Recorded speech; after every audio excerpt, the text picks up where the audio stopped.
Okay, so right. Good afternoon, everybody. Today we're going to talk on one. We'll have one long case and some congenital heart disease angiography. I'll show you some interesting angios for this time. Sometime maybe next turn or another turn, we're going to discuss all the views on angiogram which we do for specific lesions. For a particular disease, what views are generally done. We'll discuss that. Okay.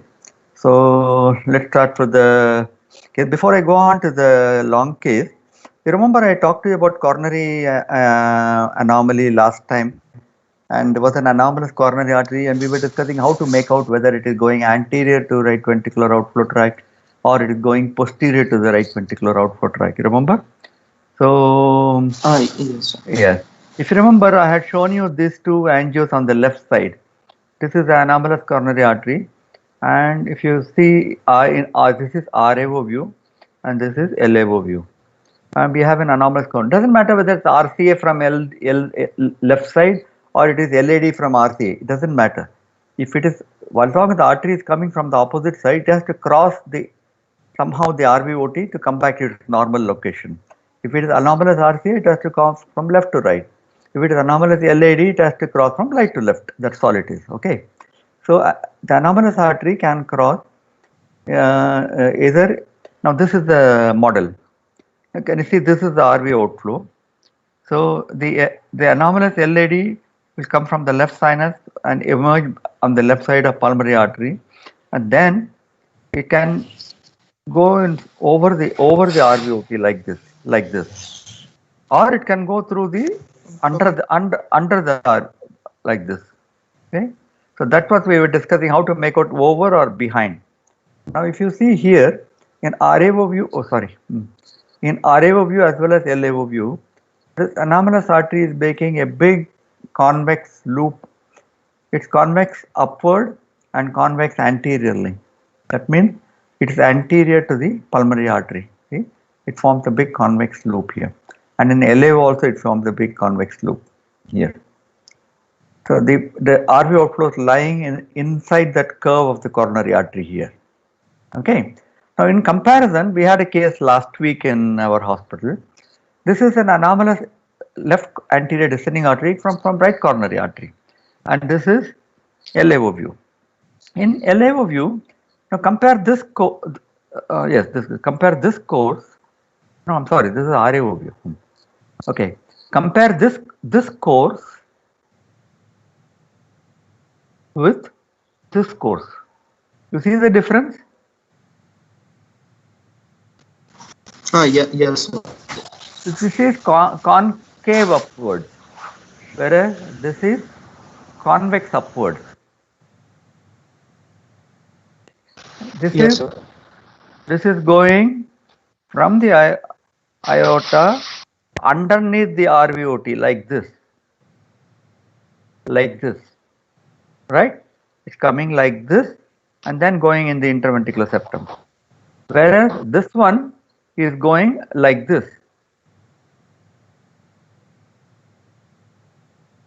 Like this. You understand the difference? So it is convex upwards, concave upward. That's how you make it out. Now this is what we thought. It was going behind the right ventricular or pulmonary artery here. And now look at this patient's this is the angio in real life. Now there's a still frame I already showed you. You see that RCA, it's primary RCA, and then going right. Now this is an RAO view or APV, whatever. The RV outflow is lying here like this. Now when we did the CT angio of that, you can see that this is the right sinus giving off the right coronary artery. LAD is coming and going, making a concave loop under the pulmonary artery, and then forming the LAD here. When you remove the pulmonary artery on the CT angio, you can see the LAD underneath it. Okay, so that's how you make out anomalous artery. Okay, is that clear? Right. So in summary, sir, if it's concave upwards, it will be like behind the pulmonary artery. Yes. So in And if it's tetralogy, it is not dangerous. Yes, Whereas because it will convex cause the upward, compression. convex upward is more likely to be Benign. if it is convex upward, it is likely to be anterior, and therefore it can get involved in tetralogy surgery. Now there is another method called the dot and eye pattern, which we will discuss another day. I think somebody asked me, I think Pragati asked me So last how time. to differentiate retroaortic course, sir? Yeah, retroaortic course, again, I'll talk to you when we talk the eye and dot pattern, when we discuss. There will be even more further behind, much more Yes, sir. concave. Yes, that. Sir, Okay. one last doubt, sir. Yes, So yes. basically, concave upward is like it is a malignant course. It's like a compression between the Most of the pulmonary artery and the. concave cores are likely to be possibly malignant. You have to look for malignant cores, but there are some that is, see, behind the pulmonary artery. It can be between aorta and pulmonary artery here. No, when the chances of compression are very high, but sometimes it passes in the infundibular muscle below the annulus, as in this case. Look, it's going actually below the valve. Hmm? Therefore, Yes, if sir. it's Yes. going below the valve, then the chances of compression are much less. But if it's coming behind the pulmonary artery, the chances of compression are more. So even in the concave core, there are two varieties actually: intraarterial and crystal cores. Crystal or infundibular cores. There are two varieties. But we will discuss separately. But I just wanted to show you in tetralogy what is the two differences: behind the pulmonary artery or in front of the pulmonary artery. Yes, sir. Yes. Right. This is a long case. You ready, Abhijit and Sohail and Amit? Huh? Okay. Right. Yes, sir. 67-year-old male. He had non-chronic diabetic, hypertensive, smoker, dyslipidemic. So you have all the fun factors. And of course, he's on multiple drugs: lisinopril for and amlodipine for and hydrochlorothiazide for hypertension. Glyme M, you know that, no? That glimepiride and metformin combination, and Rosebus for all those things. And actually, he went to another hospital. He never had any history of angina, but he had over the last 2 or 3 days, he had frequent episodes of chest pain at rest. Therefore, he reported to another CCU in the city and was rightly diagnosed as acute coronary syndrome. In the past, he had one episode of transient weakness in the right-sided limb about 3 years ago, completely recovered. No past episode of angina. He can walk up to 1 kilometer but gets leg pain. Okay, do you want to know anything more in the history? You can ask now.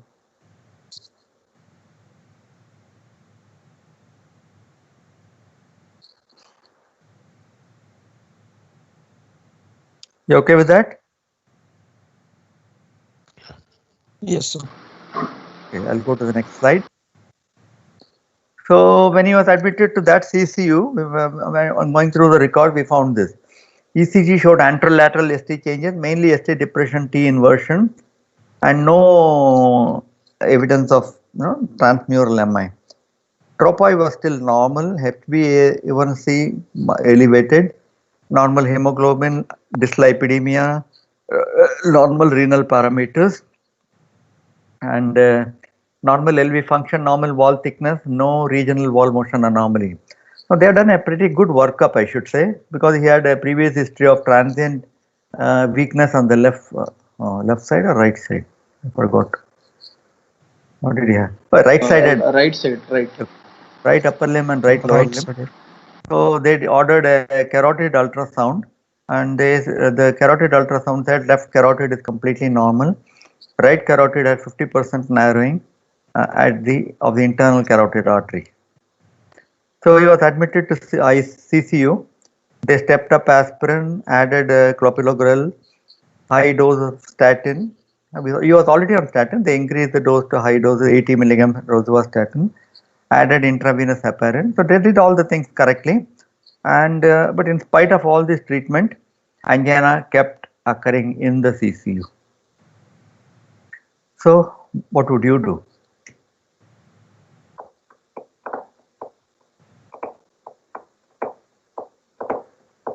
Okay, come on. Who's taking this question? Abhijit. Yes, sir. Yeah. So, Go ahead. What's your plan? in view of multiple risk factors, uh,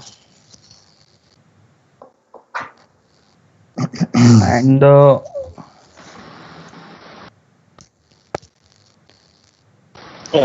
so whether that chest pain is getting relieved by nitrate is Yes, yes. I think somewhere I read it. You know. Yeah, it was getting, but it was occurring again and again. so we Sublingual, have to sublingual, risk. sublingual nitroglycerin relieves the chest pain. Yes. In fact, after this, I think they added IV nitroglycerin. I think if I forgot to write that here. Yes, sir. So this might be a unstable angina, sir. Go on. We My have to risk stratify. my Risk question is, stratify. my question is, what is your plan?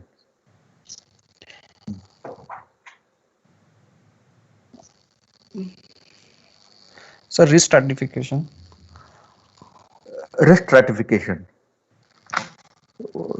Now you are the doctor. You are standing in front of the patient, and you will say, "Okay, please do risk stratification."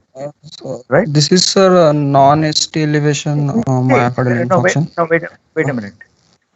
See, your answer should not be, "We can do this, we can do that."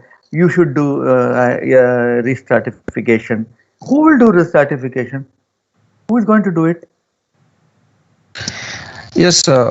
Then, then if you are to do it, when Uh, I ask you what is your plan, you should say, I will do this. I will do risk stratification, but that is not enough. You will say, I will do risk stratification by this. Sir, I will do risk stratification by TIMI score, sir, Yeah, for do it and tell me. Do it and non tell. non-stable non-ST elevation. So, sir, first is age is 67, so it is more than 67. Then, sir, patient has Why did you say non-ST elevation MI? so ECG is suggestive of anterolateral changes and mainly depression and inversion. So, What's the evidence of MI?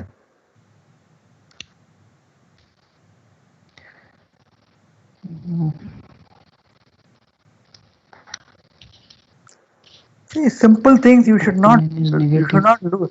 You should not lose marks in very simple, straightforward things. You know, things which are even as a CCU nurse will tell you. When you have written their normal tropi, how are you diagnosing infarction?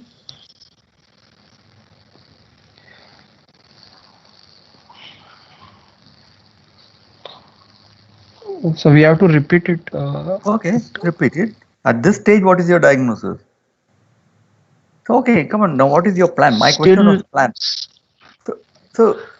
My objection is to your diagnosis of non-ST MI. There's no evidence of MI. If at all, you can say acute coronary syndrome, probably unstable angina, but we have to look for repeat tropies. If you say that, I will accept. Don't say a non-ST segment MI. Okay. Okay. Acute coronary syndrome, possibly unstable angina, but it could be non-ST MI, but we have to rule out by repeated enzyme estimation. And then now what is your plan? Sir, if repeat tropi comes positive, When will you repeat tropi? So after 3 hours, sir. For 3 hours, okay. And then that is also normal. If the patient has a persistent chest pain. I told you he's having again and again chest pain. Again after 3 I didn't hours. say persistent is different from recurrent pain. Okay. Now I'm saying he's having recurrent pain. I already told you that.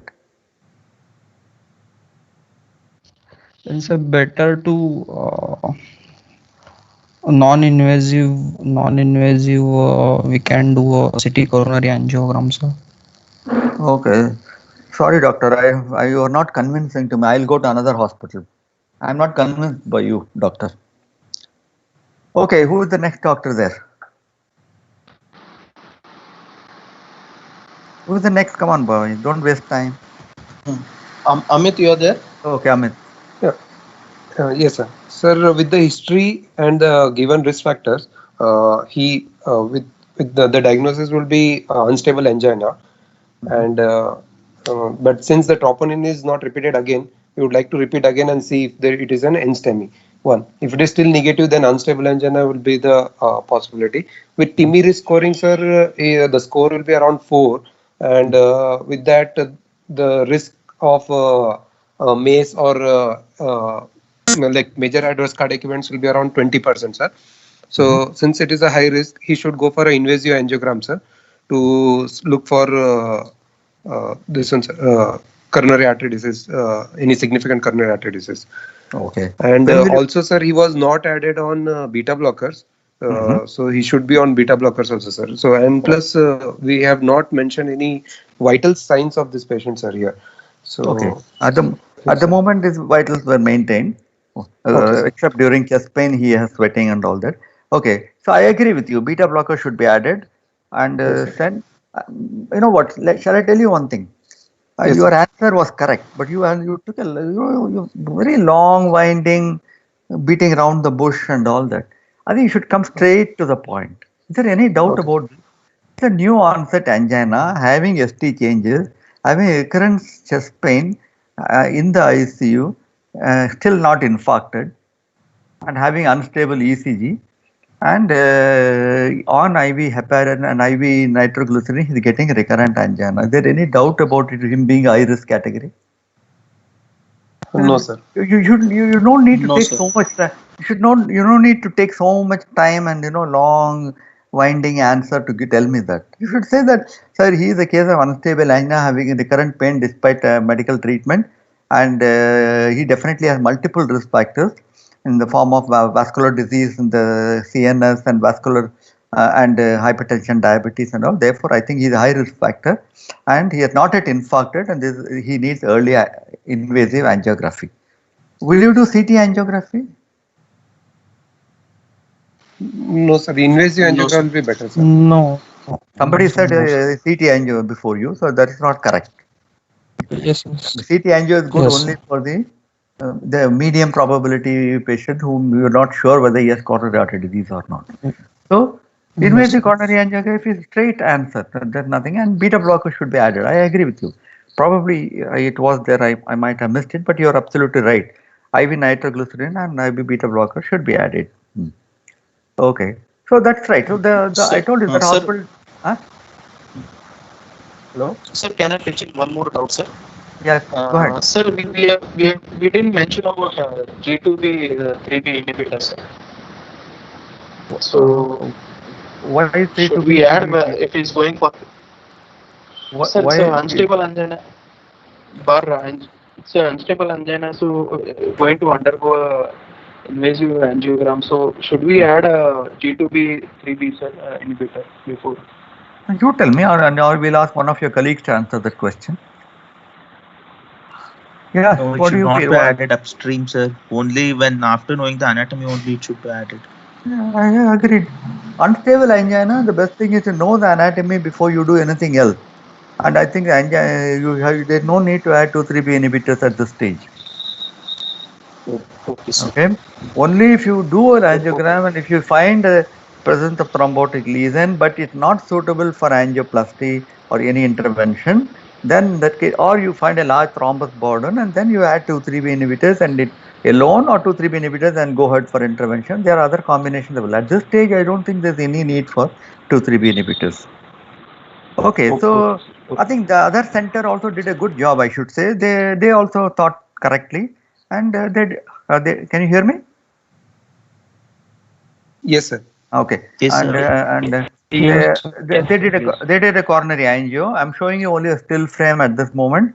You can identify who is going to identify this. Abhijit, is it? Who's answering? Who was answering last? Sir. Or Sohail? Okay, Sir, Sohail. Amit, sir. I will answer. Last was Amit. Now Sohail can answer. Okay. So these two frames I'm showing. Just to clarify, there are no calcification. Okay. Now, Sohail, can you interpret this angio for me? And Of course, interpretation only to tell me a plan. Okay, you have to first interpret and then we'll discuss the plan.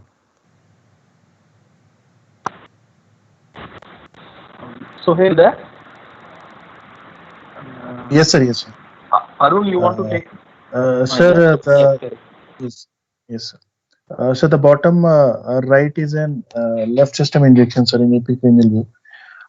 It is showing mid LED, proximal to mid LED is having a, Always start with what view it is, please. How long does it take to describe the view of the left coronary angiogram in what view is it? epicranial view, sir. Left Okay. So why coronary, don't you left say system. that? I mentioned, sir. I think it got You some. did it? Oh, sorry, I didn't hear. Okay. Yes, the left system injection in epicranial view, likely through the femoral root, sir. This is showing that the apex is not clearly visible, sir, whether it is type 3 LED, but it is showing proximal to mid LED. There is a diffuse disease with maximum 70% stenosis, sir, followed by another lesion distal to second diagonal, which is tubular 70% stenosis. Distal to that, LED appears to be normal, sir. In the upper view, it is left system injection in RAO cranial view. It is showing proximal LCX. There is a total cutoff, sir. And likely it is LMC trifurcating into LED, L6 and Ramus, and maybe I would like to see another view for that. Okay. Yeah, Ramus doesn't appear to be a big anyway. Okay. Ramus is not. And, okay. Now, unfortunately, despite all the discussion of last class, your description of angiogram has fallen short by many points. So you have not described the lesion, because I told you that description of a lesion is always in relation to management. Your description was incomplete. Now, so you didn't describe the type of coronary lesion, the length of the coronary lesion, the curvature, curvature of the proximal vessel, and whether thrombus is there. I think there's so many things you could add. But the most important objection to your description is you said proximal to mid. There is no such thing as proximal to mid. I know proximal, I know mid. You can't overlap proximal to mid into one segment. There is no such thing as it. So for that you have to define what is proximal and what is mid. I think yes, when you describe it, you cannot say proximal to mid. That is not an acceptable description. Yes, yes. So actually, origin of LED till the first septal or first diagonal, whichever is coming first, will be the proximal. And then we have to see in areocranial where the bend of our LED we can see. From that point to that angulation, it is the mid LED, and distal to that angulation is distal LED. So now in this case, the lesion, the main lesion, which is elongated lesion, first of all, you didn't say about the length of the lesion. You only said diffuse lesion. Now, diffuse lesion doesn't mean elongated lesion. Okay. Yes. So now this below. Now you said only septal. It should actually say the segment of the LAD before the first major septal. Yes. Or the first major diagonal, whichever is the earlier branch. Okay. Yes. Now this segment appears to be proximal to, now this may be a first septal likely, but I think it's actually coming from the circumflex artery, this small branch here. Can you see my arrow? Yes, sir. Okay. So I think the first major septal is here. And the first major diagonal is here. So this entire LAD is, in my opinion, in the proximal LAD. And even if you consider this as a septal, this is not the major septal. It's a very tiny septal. Therefore, I would call this a proximal LAD disease, and it's a big difference in management and the prognosis, whether you call it a proximal LAD lesion or a mid LAD lesion.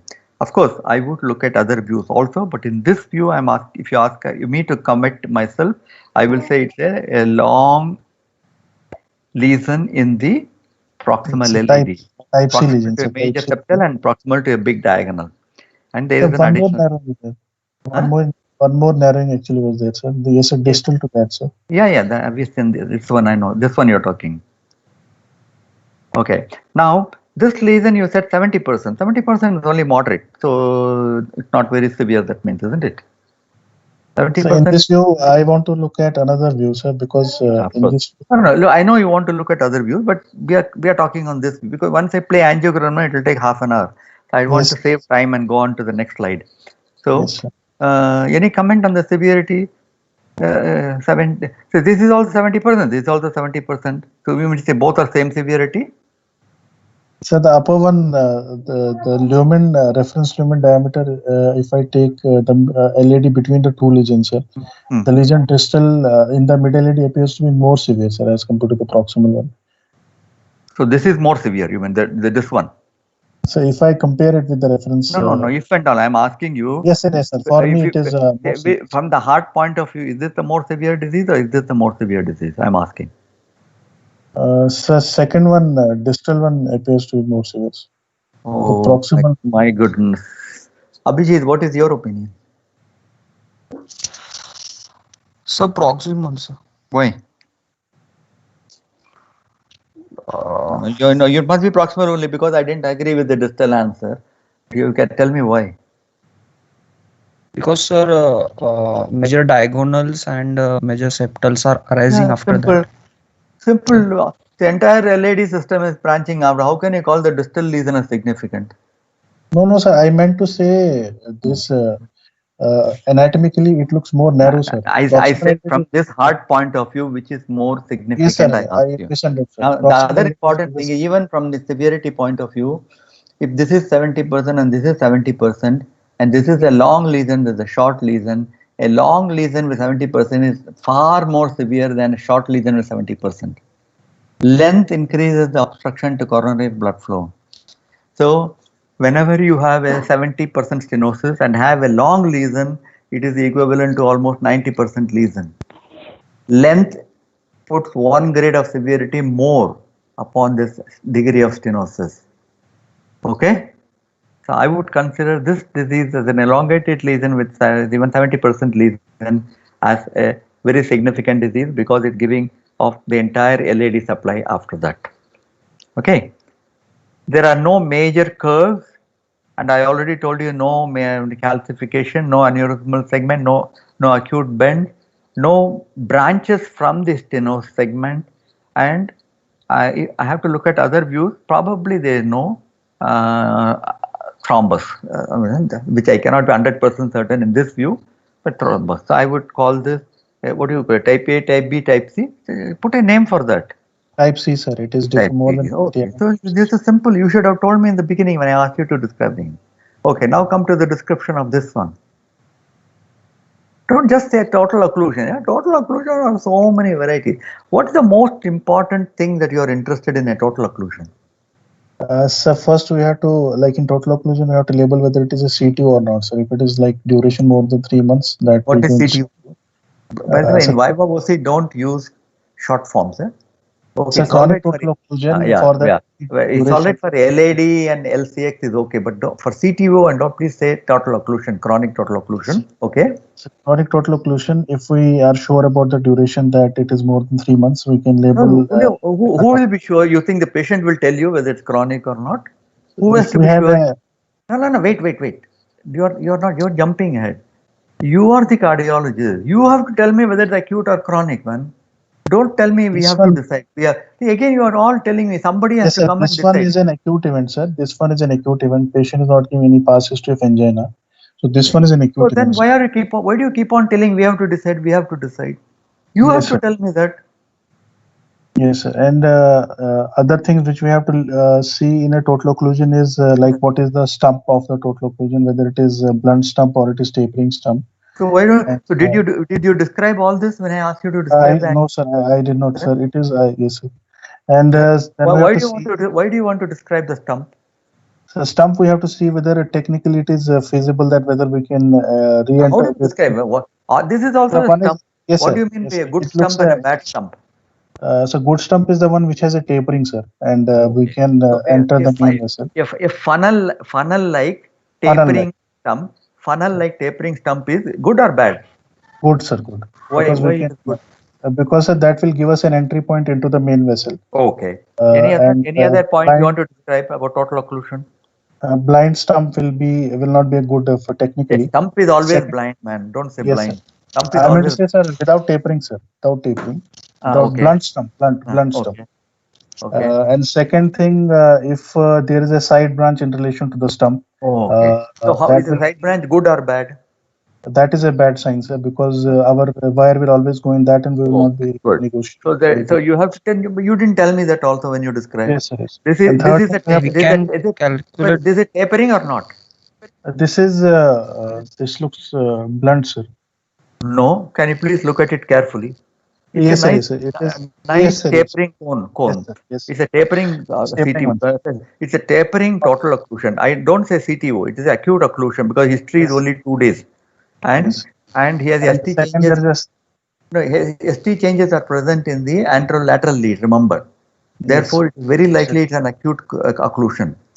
It could be And related second- to, and then there are no side branches at the occlusion. yes. Okay. And third thing, we have to see. Third thing, we can see that what is the distance. If we are able to see that if collaterals have recruited and distal artery, if we can see what is the distance Okay. between the stump and the distal artery, and Okay, if distal that segment is calcified, and Okay. whether we can grade the calcification mild, moderate, or severe, because that will have Okay. technical implications. Whether the That you patient can't do because I have not given you all the angiogram of LAD follow through and the late phase of LAD angiogram. I have not given you the distal RCA, therefore you cannot comment. But there's one more point you didn't tell me. calcification. So sir. can we Calcification. calculate? Calcification already you told me Okay. shape of Thrombus. stump, side branch, and you said calcification. You said also distal artery. One more point I want to Angulation, sir. Angulation. angulation or not? No, a total occlusion angulation is not the use. The one Okay, more sir. point is presence of bridging collaterals. Bridging collaterals. You know what are bridging collaterals? Yes, sir, If your bridging distal artery, Yes, distal, sir, from the proximal- coronary fills from the proximal artery, but there is a discontinuity with collaterals jumping from proximal segment to distal segment. Yes, sir. Is that a good point or a bad point? So that is a good point, I think, sir, because From what point of view? collaterals, one, we can use them during intervention, I think. No, you're wrong. Okay. They are good in the way they maintain distal perfusion, the muscle won't die. That way it is good. But if you want to do angioplasty of a total coronary occlusion, a bridging collateral or a nuisance. Because the wire will go into a bridging collateral, it will not enter the lumen. Yes. Okay.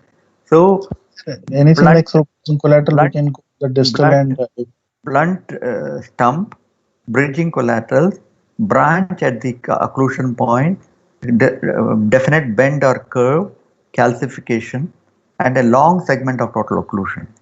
These are all the points against a successful angioplasty. From whatever I can see, this seems to be a conical lesion, no side branches, no bridging collaterals, and the vessel looks straight at least in the proximal segment. Therefore, at least I don't see any major negative factors, and the history is very short. Therefore, it must be an acute occlusion. Now, all these points should appear in your angiogram report. Did you describe any of these in your angiogram report? so no, sir, I just mentioned total this cutoff of L6. So that's a major lacunae. Okay, because this Sir, I have report, a question, sir. this report decides what is your next step. Okay. Yeah. What are you asking? Sir, this one vessel is seen, sir, proximal to the stump. Will that be a problem in doing angioplasty? It is not arising at the stump. It is arising proximal to the. If it is arising near the stump, it is a nuisance. It is slightly proximal. Hopefully, it shouldn't cause trouble. Well, this is all guesswork. When you do, you will know. But whatever we can predict from that point of view, this doesn't appear to come in the way. Okay. Yes. So can we apply JCTO score here, sir? Yes, you can. Same, JCTO score. same way You can. applied. You can apply, but then you can. But simpler thing is to have common sense, man. All these scores are basically common sense. Okay, so let's go to the report. So the report is RCA occlusion, probably acute, and with all the features that we described, not too unfavorable, hopefully. And LAD is a long lesion, but still again it's relatively straight vessel, proximal LAD, and non-calcific lesion. Okay, and distal LAD is pretty good, pretty good. So By the way, late run of the LAD showed the distal RCA. And distal RCA is also a good vessel. Sorry, distal circumflex. RCA is I don't know what the complete report is not there. Okay, I don't know where the report is gone. Okay, the RCA was a dominant artery, but it's not very big. It gave up only the posterior descending artery, which was not very big, and there was no posterolateral branch. So I think the posterolateral branch must be coming from the circumflex artery. Okay. So now, are you ready to make a plan, or you want any more information? Sir, I just have a doubt, sir. Yes. Sorry to disturb. Sir, if the circumflex total occlusion was acute, would there be increase in troponin levels or an RWMA on echo? While the echo... Ask one of your colleagues. Ask one of your colleagues. And who you are? Sir, I'm Srinivas, sir. Okay, Srinivas. Ask one of those three guys, Abhijit, Sohail and Amit. One of these three fellows should answer. I think, sir, we have not repeated a prop, so we are not sure about the second prop. And second, already mentioned that distal L6 was in filling by collaterals. So maybe myocardium has been salvaged. Not enough ischemia is there to cause infarction, sir. Yeah. See, first of all, tropi is normal, and secondly, I have not shown you the full angiogram, and therefore it may be getting collateralized from somewhere. You can see this LAD, although it got a lesion, it's a fairly little vessel, and these are not very critical lesions. So the circumflex may be getting collateralized, and therefore he may be having severe ischemia but not actually infarction. He may be having microscopic infarction, there may be micro infarct, but I don't think he still has a transmural infarct.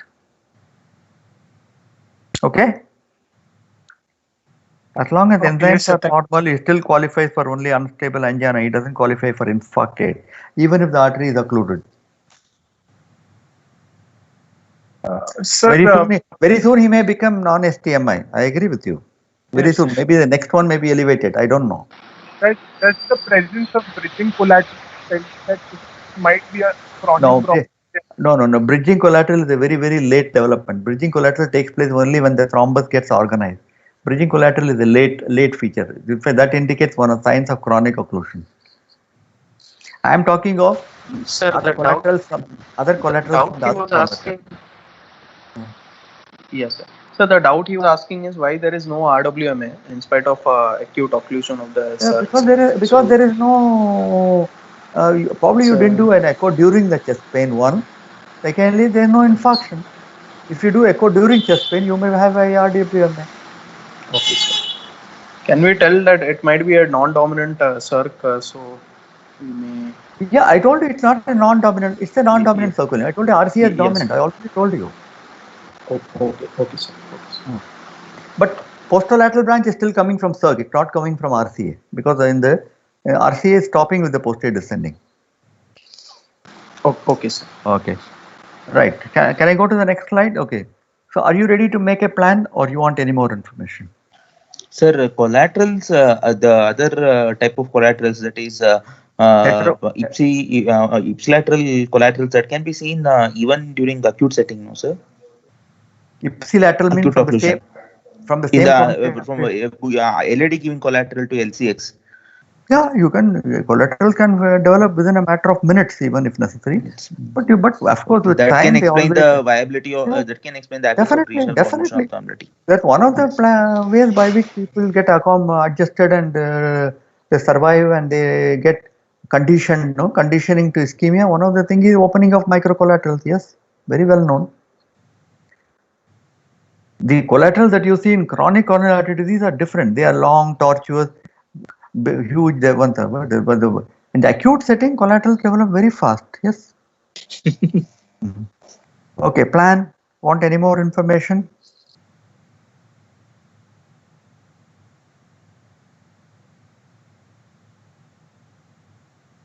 Come on, guys. Any more information you want, or you want to tell me a plan? One of the two.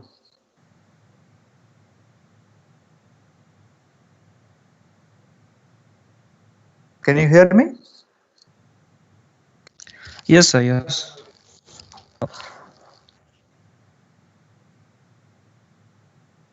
If you want any more information, I'll give you. So that's why I'm asking you.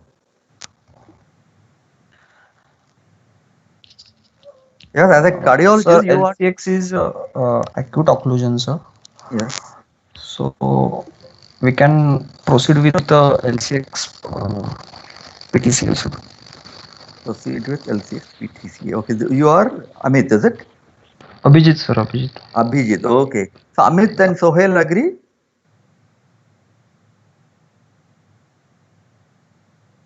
Yes, sir. Okay. But guys, you don't you think you're missing something there? Don't you realize he already had a hemiplegia, no? Don't you want some information on that? And you have done an invasive angiogram. Don't you ask, did you do any more angiograms? Don't you ask? It's a But carotid. sir, right now we are not planning for surgery, sir. No, you are not planning, but the guys have done it and you don't want to look at it, then it's a different matter. I won't show you the slide. Do you want to look at it or not? If it has done, then I would have. Hey, one moment, I got a phone call. Just hold on. Hello? Yeah? Yes, speaking?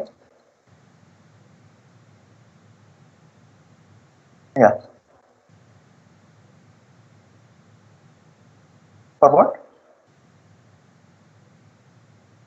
Oh, radiation badge. Eh? Okay. Okay. I'm not. I'll talk to you. Well, can you just SMS your mobile number? I'll call you back. Or send it to this number, the number you're calling me. Just send me your number. I'll call you back.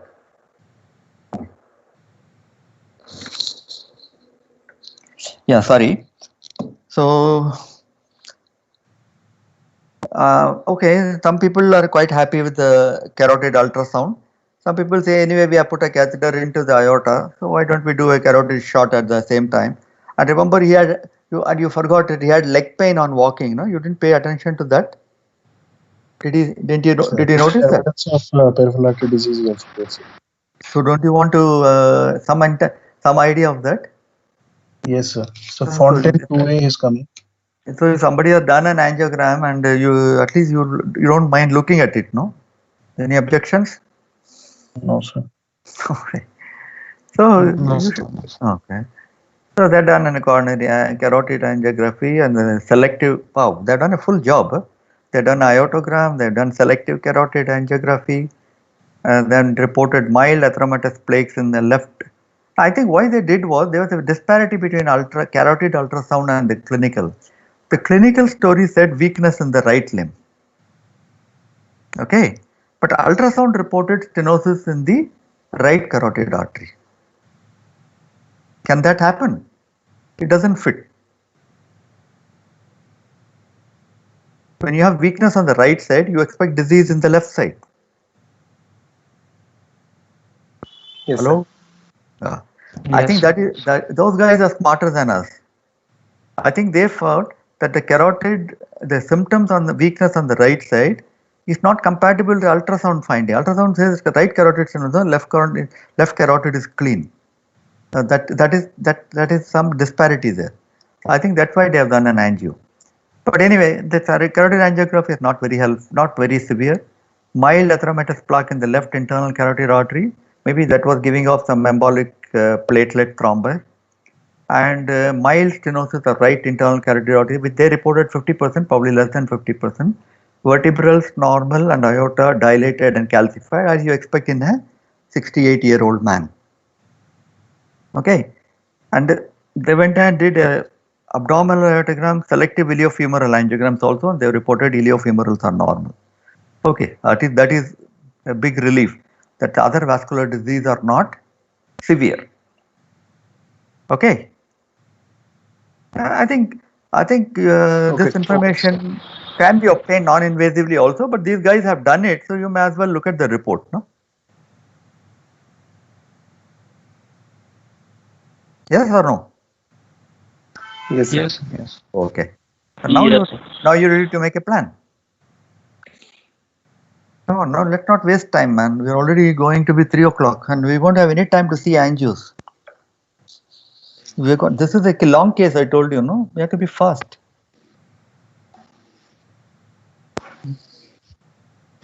So still, I will prefer for a PTCA to L6. Okay, no, first make a diagnosis, then only you go to plan. No, make a diagnosis. So you have got coronary artery disease, occluded left circumflex arteries, type B or type C proximal LAD disease. RC is not very large and is still normal.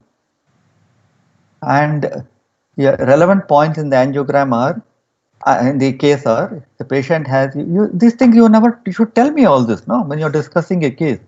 He has unstable symptoms. He has a large area of ischemia in the LAD and circumflex territory. That is practically 3/4 of the left ventricle is ischemic. Recent total occlusion of the left circumflex artery and still possibly no major infarction. All these things you should discuss, man. When I ask you conclusions and plan, a good student should discuss these things. And the lesions are not too complex. So that means RCA lesion may be crossable. I feel it may be crossable. And the LAD lesion, sorry, not RCA. I keep on saying RCA. It is actually circumflex lesion. And the LAD lesion also not too bad, not a calcified, relatively straight segment. The only negative factor, it's a long segment. So that is dealable. So both lesions appear to be okay for intervention. So that hospital advised urgent PCI to LCX and LAD in view of the unstable angina. Now, do you agree with this or no? This was advice from the other hospital. Quick, man. There's nothing much. You only say PCI. Agreed or not? PCI to LCX only. Oh, you would do only present to PCI. Not to LAD. Not now at present, sir. Okay.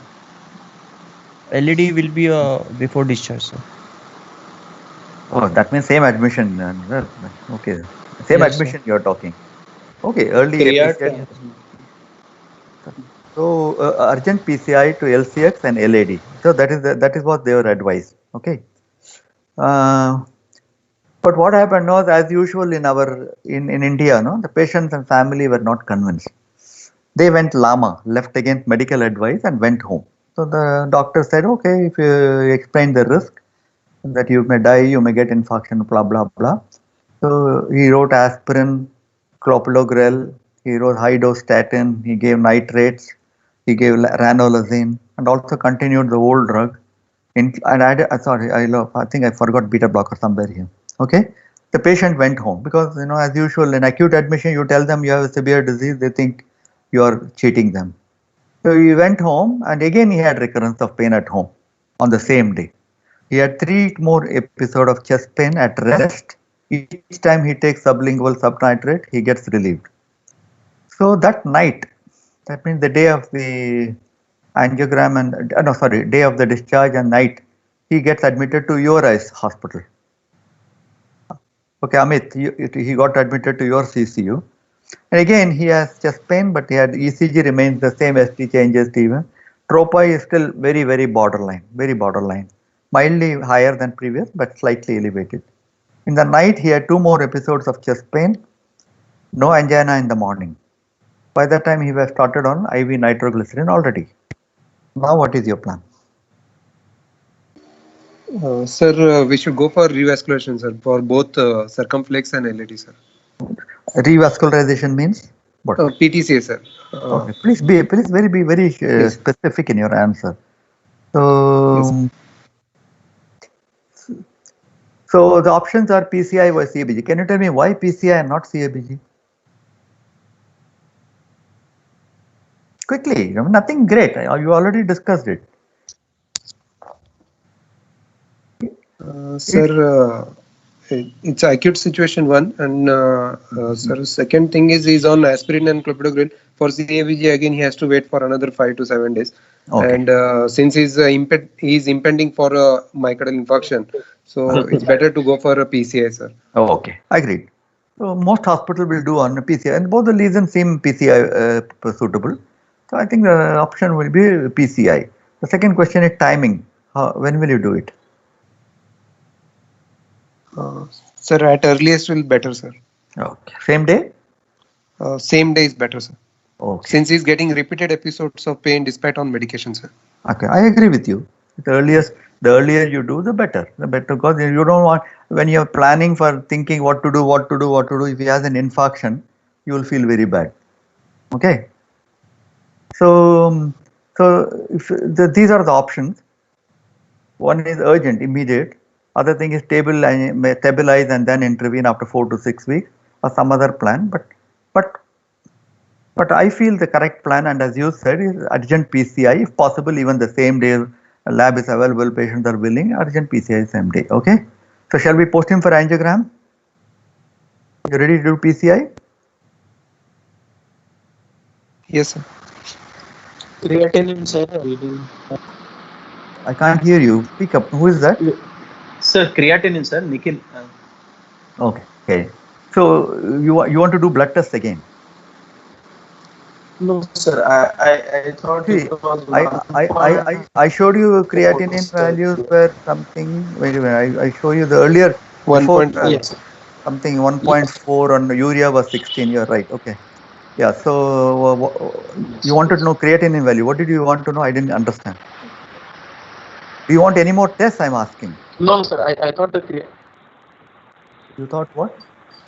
Sir, echo, sir. Echo. Same. No, Echo. there's no infarction yet. Any other test you want?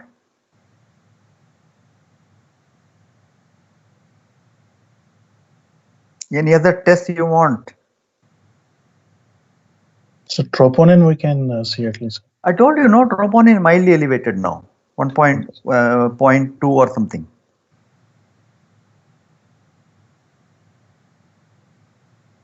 Guys, you are missing something major, no? That's the whole problem with you guys. You are not. Serology. Don't you want to do any blood tests again? Serology, sir. Okay, serology will be taken. Any other blood tests? Clopidogrel resistance. repeat creatinine. Sorry, clopidogrel resistance. Like, come on, an acute fear setting, no, we don't do it yet. You have to repeat the creatinine value, sir. Very good. Who said that? Surya, sir. Surya, why didn't you say that earlier? I'm asking you for the last 10 minutes. Guys, don't you want to check the urea creatinine again? Yes, sir. Yes, sir. What? Yes, sir. Now you are telling me.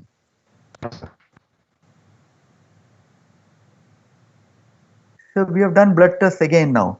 Hemoglobin 10.5. Lipid elevated as planned. Urea was 52. Creatinine 3.6. Tropi 0.1 and later on it became 0.2.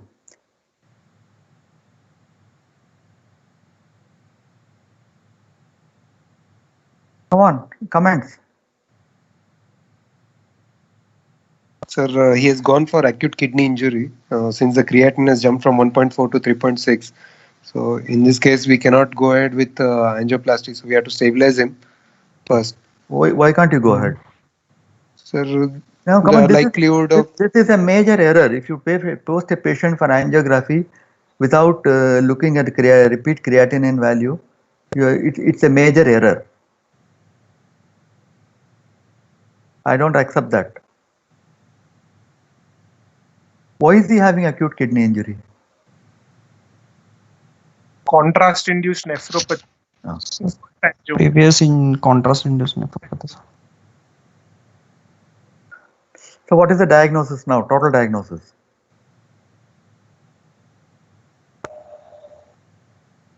Diabetes, hypertension, smoker, 2 vessel disease, unstable. I'm telling you most of it.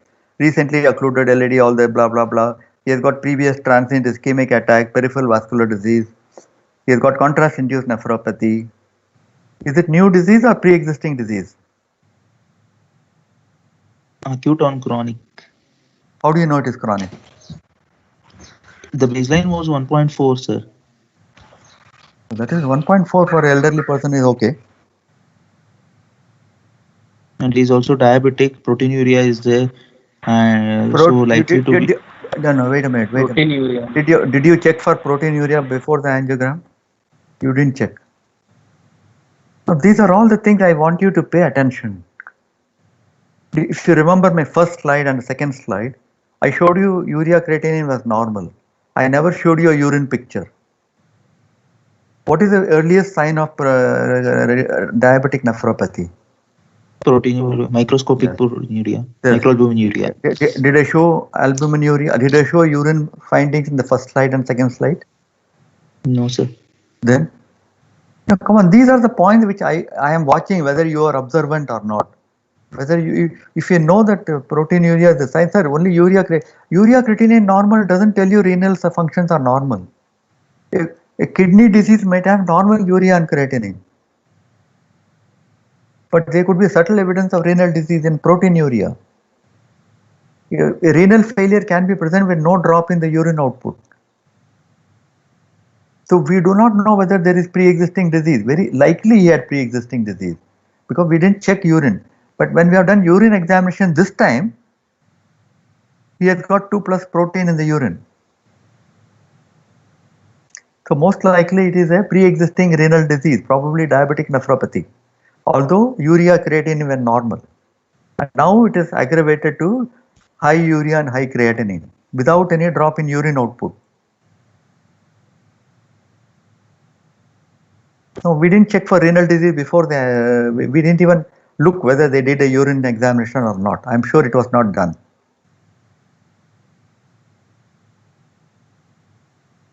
Proteinuria is the earliest evidence of nephropathy. You have to look for it. So why do you say contrast-induced nephropathy?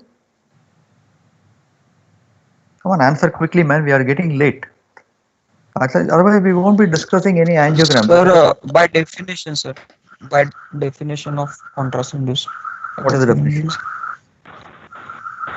What is Sir, the definition? acute. More than 50% of the baseline creatinine or more than 0.5 milligram per deciliter rise. It's not 50%. 25%. 25%. Okay. So, okay, contrast-induced nephropathy, I agree. What is your plan now? I mean, is contrast-induced nephropathy important in decision making or it doesn't matter? Why It's is it important, important? sir. Why? Because if untreated and again taken for angiogram, further contrast exposure will deteriorate his renal function further. One, you need more contrast for Contrast this time. angioplasty. You get a huge amount of data if you are doing 2-vessel angioplasty. Secondly, even if you send him for surgery, cardiopulmonary bypass is a risk factor for renal failure. So, the simple answer is CIN important for decision making? Yes, because it increases 1-year mortality as well as in-hospital mortality. In fact, in-hospital mortality should come first.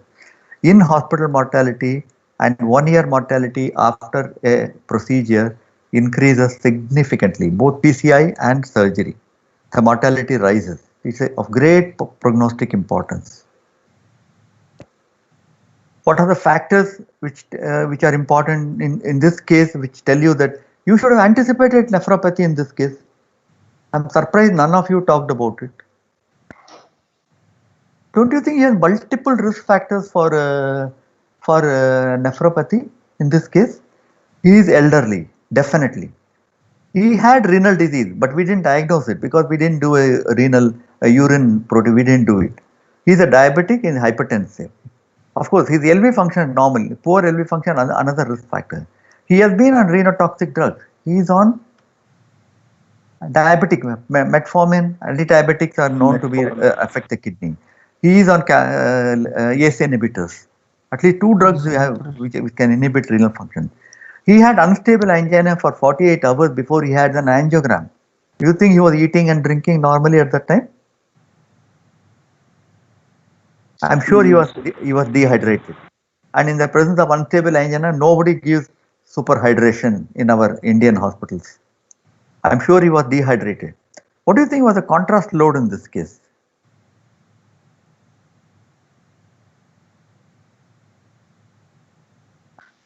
Sir, more and than what 4 was the ml, need of Around 30 what? ml. 30 So what ml. was the need of carotid angiogram and peripheral angiogram in setting of acute coronary syndrome, sir? You must ask the other hospital. He had an episode of hemiplegia earlier. and he had peripheral vascular disease in the form of claudication. That was a need. Whether it was necessary or not, that was their indication. Now, no, that is not what we are discussing now. What contrast load did he have? That has increased the contrast load. Yes. Yeah, that's all we are. Contrast load, Now it is yes. too late. It has already been done. So don't ask indications now. So, what is the contrast load he had? Sir, ideally less than No 400. idea. What is the contrast Sir, weight load he had? weight, if his weight is 70 kg, so Hey, come on, man. He had coronary angio, iotogram, abdominal iotogram, carotid angiogram, vertebral He had- angiogram, iliofemoral angiogram. What is It the will be contrast load he had? 300. some Why 200 ml. Yeah, you are irritating the examiner by answering like that. See, I am asking a very simple question. He had coronary angiogram, complete, all views he had, not a limited study, by the way. And he had a ascending iotogram, abdominal iotogram. He had carotid angiogram on two sides, vertebral angiogram. Then he had iliofemoral studies on both the sides. You think his contrast load was low or high? Sir, very High high. contrast. That's all I want. No, why are you taking so long? The contrast load was very high. And did you look what type of contrast he was used? No, sir. Did you ask? No. No, sir. Then what isn't that a job of a cardiologist? Yes, sir. I think the answer is totally. This is what is a whatever you want to call it, case discussion or a virtual case discussion or a OC, whatever the structured case discussion. This is what is going to happen. This is what happens in a real life also. We miss diagnosis like this. So he got so many risk factors for contrast-induced nephropathy. And so many drugs can cause this thing. ACE inhibitors and receptor blockers, diuretics. If he's on thiazide diuretic, by the way, hydrochlorothiazide. NSAIDs, we don't know. We never asked him whether he's taking any NSAID. He is on metformin. He is on also glimepiride. He's not on cyclosporin. I don't think he got any antibiotics. But you should know the list of drugs, and even gentamicin, other things can cause this. Okay, you must be aware of this. So the definition of is not 50% rise, by the way. Most definitions are 25% or 5 milligram rise in serum creatinine from basal values. It can occur somewhere between 48 to 72 hours and generally peaks around 3 to 5 days. So this gentleman has come to us on the third day. So he is now just beginning to peak. It may even go up a little even more higher. And in the absence of any alternative cause, it qualifies as acute kidney injury. So acute kidney injury after a contrast study is known as contrast-induced nephropathy. That is why we are diagnosing contrast-induced nephropathy in this case.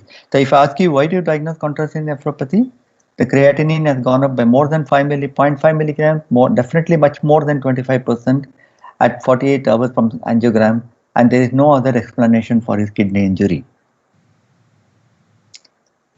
Right? Agreed? Agree, sir. Yes, sir. So this is a graph. There are different types of contrast-induced nephropathy. The most common one is acute rise. The 24-48 hours peaks and then rapidly settles down. But there are other patients who rise a little more slowly and take longer time to settle down.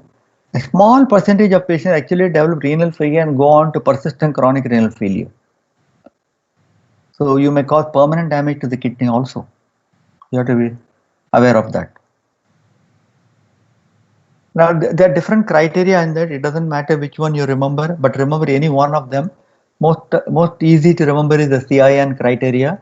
More than 0.5 rise and more than 25% rise from baseline. There's another set of criteria also called Rifle criteria. If you want, you can go through that. But the most important thing is that the urine output doesn't have to decrease to define contrast-induced nephropathy. That's very, very important to understand.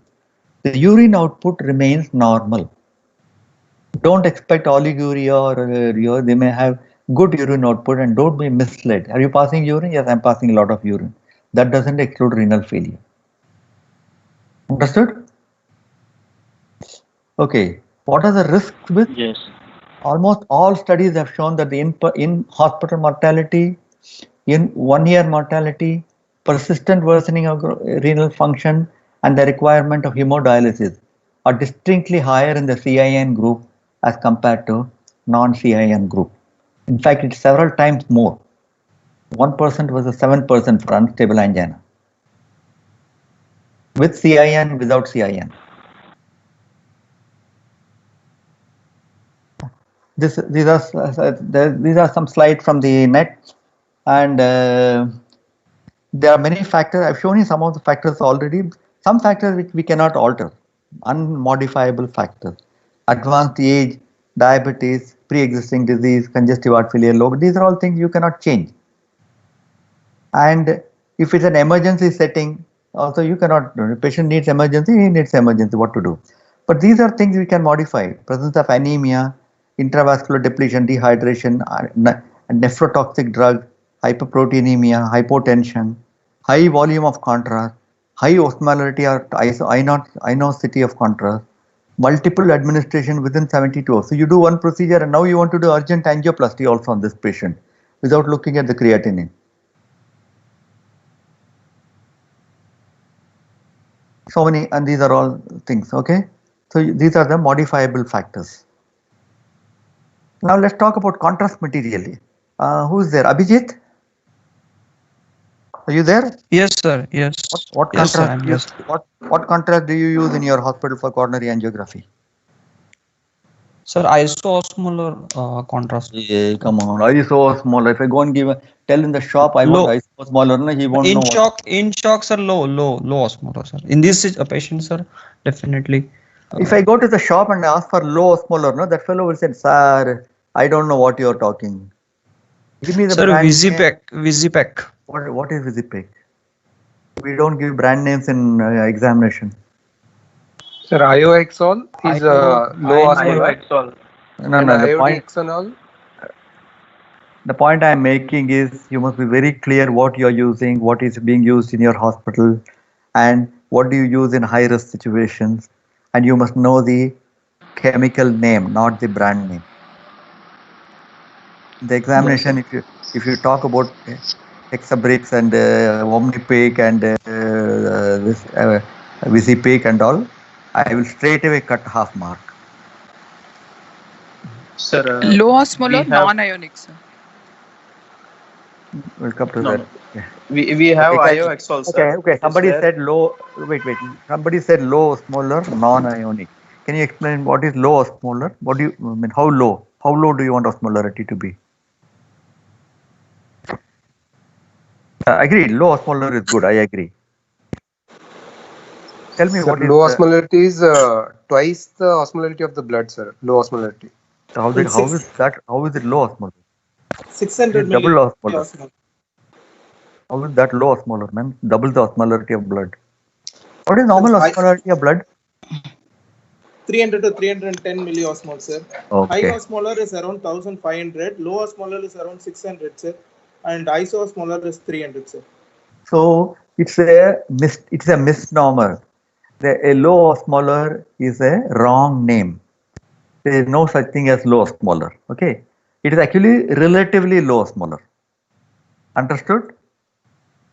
There is no such thing as osmolarity less than normal. Less than human osmolarity, it cannot be there. The normal human blood osmolarity is about 280 to 300, 280 to 310. That is it. So almost all contrasts have an osmolarity higher than that. Among them, some of them are very high, some of them are little low. So the little low ones are called as low osmolar. Okay.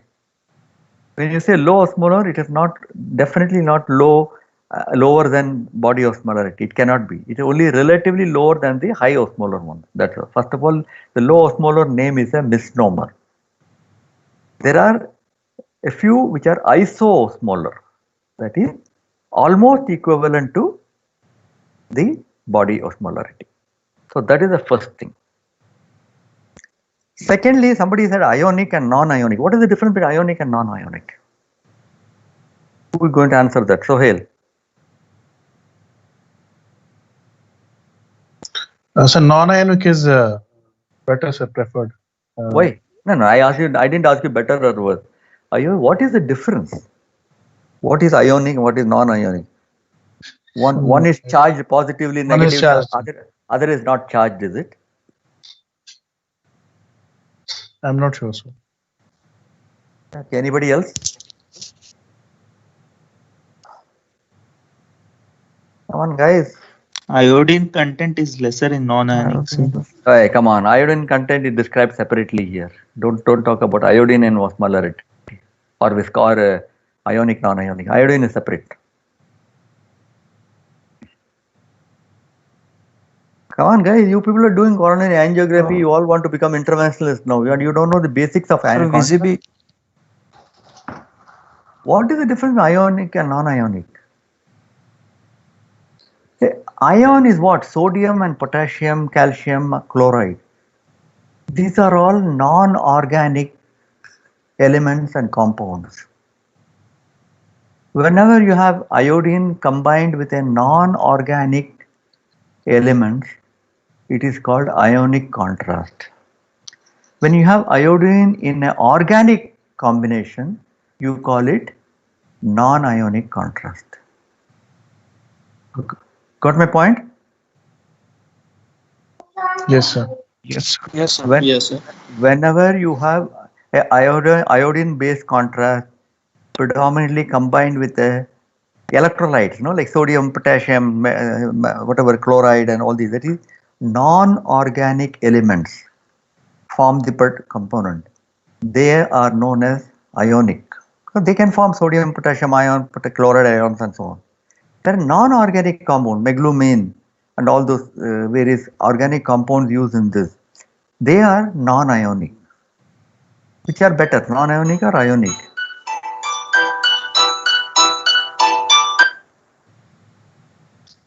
Non-ionic. Okay. Yeah. The ionic ones suddenly cause marked changes in the electrolyte imbalance. They cause marked changes in the ionic balance of the body. Therefore, ionic ones are harmful, where the organic ones are much better tolerated. Similarly, osmolarity, very high osmolar ones are very, very, they draw fluid because dehydration is already sucking up all the fluid from the kidney. If you give high osmolar one, they got even more, they need more water to get excreted, osmolar ones. Therefore, the high osmolarity is bad and the ionic ones are bad. As far as possible, you should do non-ionic and you should use low osmolar ones. But then the moment you go on better one, they are always more expensive.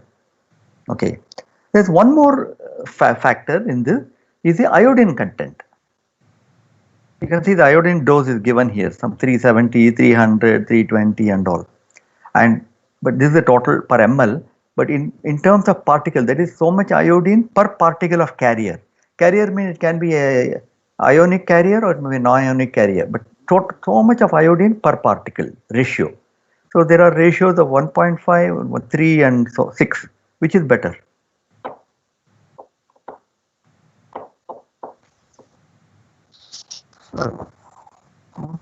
High iodine is better or low iodine is better? Very basics, Baba, angiogram basics. Should have Visibility.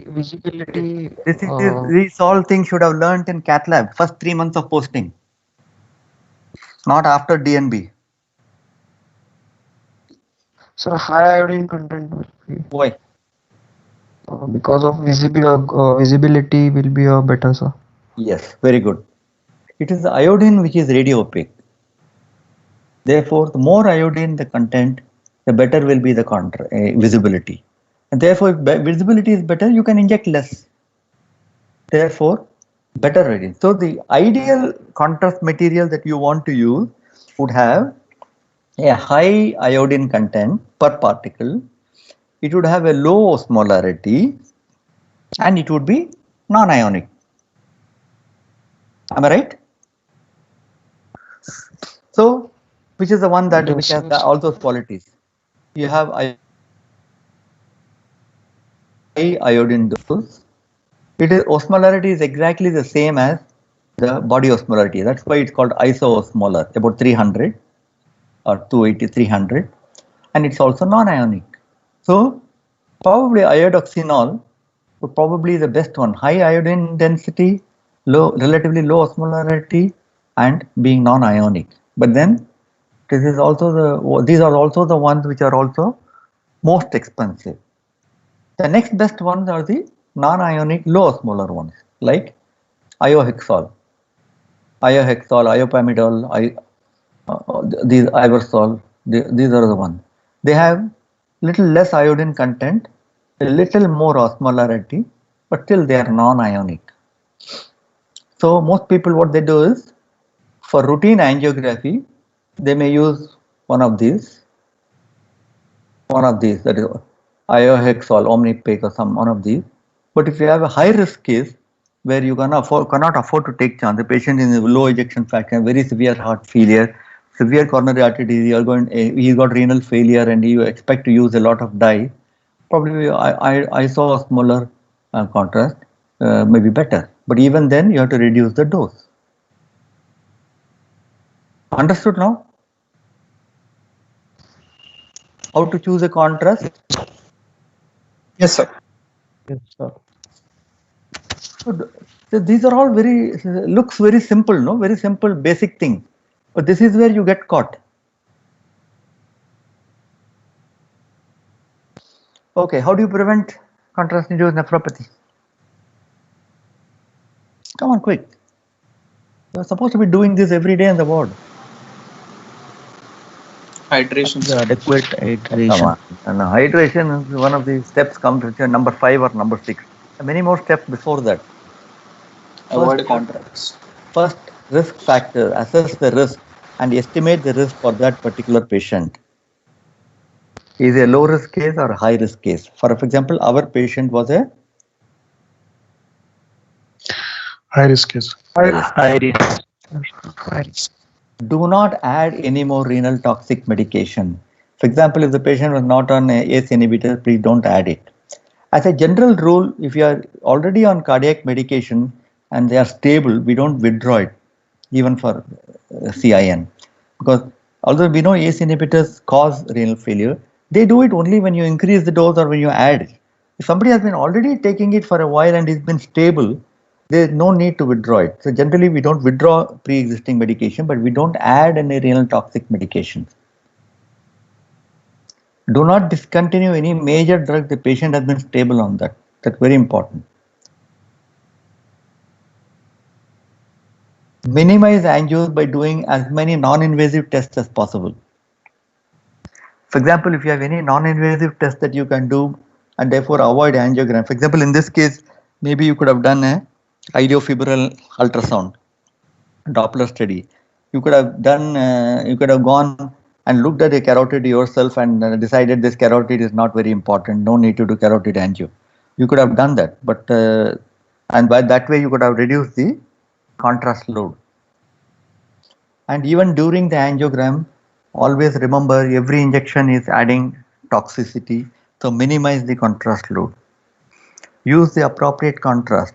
In high risk cases, use as far as possible the low osmolarity, the non-ionic, and if possible high iodine content. Okay, and I told you which are the ones which are relatively better. And then of course, then comes, so if you say in the examination, if you say hydration first, no, you have lost marks for all this.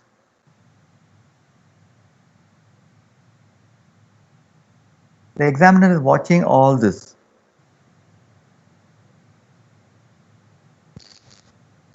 And of course, a lot of medications have been used in the past and been like administration of soda bicarb, administration of N-acetylcysteine.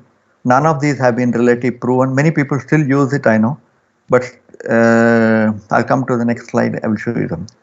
There have been many studies which I don't intend to go in the detail, and all those things are shown here: hydration, sodium furosemide, mannitol, cysteine, dopamine, all these aminophylline, calcium, ACE inhibitors, prostaglandin, and all those things.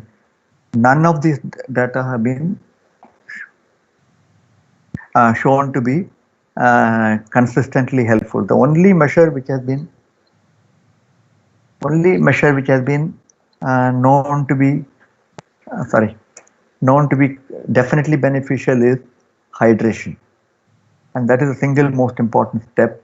Hydration during before the procedure for 12 hours, during the procedure, and after the procedure. Up to 100 ml per, depending on the body weight, about 100 ml or 1 to 2 ml per kilogram per hour, and keep giving it for 12 hours before and possibly 12 to 24 hours after the angiogram. That is the only known prevention and treatment also. There is no treatment also for contrast nephropathy. Now, dialysis and all are again may be useful if there is pre-existing renal failure.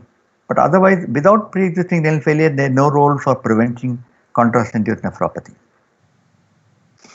Now, this is AHA recommendations. It says all patients with chronic renal disease, if the known renal disease, they have an angiogram, optimum medical therapy is recommended according to clinical indication. Hydration with isotonic saline, 1 ml per kg, 12 hours before and 24 hours till 24 hours after the procedure. N-acetylcysteine may be given, it's not proven. Soda bicarb may be given. These are all only class 2B indications. They are not class 1 or class 2A. Class 2B indication, there is no statistical evidence of their benefit. Low osmolarity or isoosmolar contrast is recommended. And always use less than 4 ml per kilogram body weight total dose.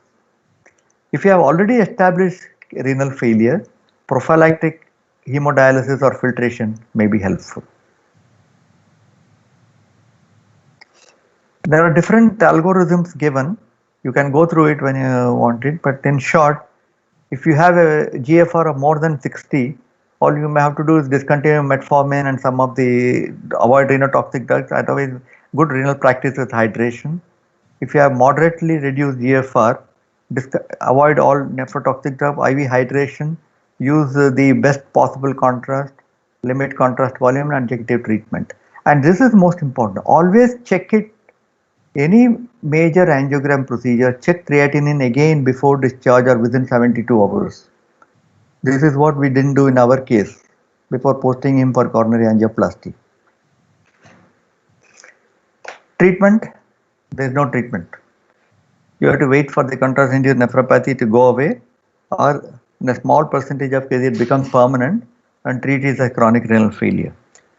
If possible, you defer the intervention, because intervention during the acute kidney injury has a high risk. I told you already.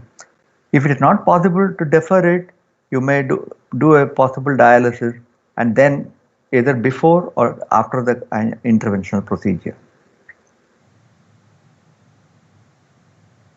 Got it? Sir, is angina reduced, sir? Yes.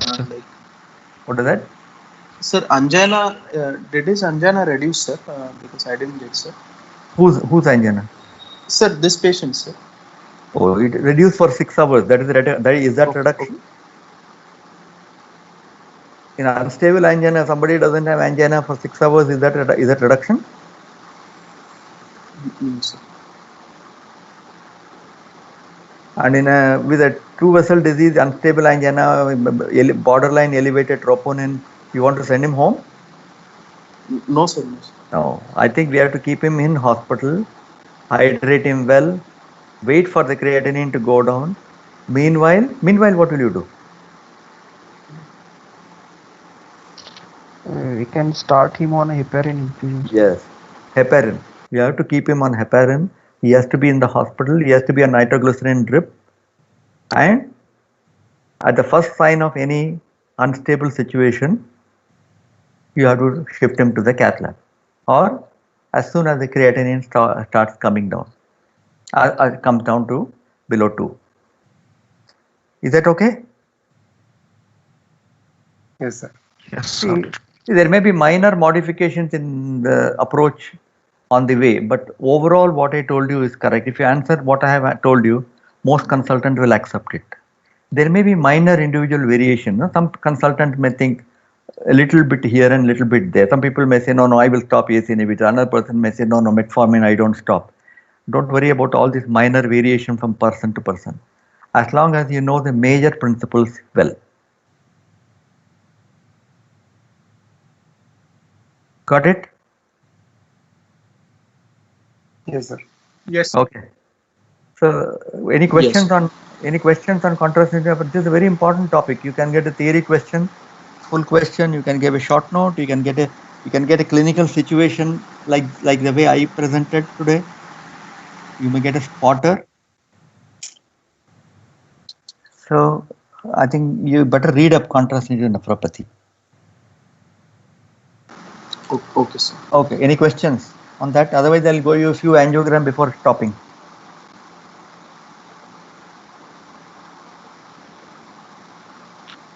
So one question, sir. We could have calculated Mehran risk score in this case, or Yes, that is not we can. needed. No, we can. But then, what is Mehran risk score? It is to predict the risk of nephropathy. Yes, sir. Yes, sir. Before this fellow already had nephropathy when he came to you. Yes, sir. I mean to say first admission. Every patient we have to do, or we should be selective. Yeah, any high risk case you have to do. Okay, okay, sir. Sir, Good. Sir, if this patient comes first to us, then what will be the approach, sir? You tell me. First, why are you asking me? You tell me. Sir, That because he has not documented NSTMI. We could have been done a non-invasive procedure, sir, first on him. Of what? Non-invasive procedure for what? CT angio, sir. No, for what? In that also. For coronary Yes, artery disease or for carotid? What are you talking? Carotid, sir, because enzymes were negative. Coronary, sir, because enzymes were negative. You're talking carotid or coronary? Which one? Coronary, sir. Coronary, sir.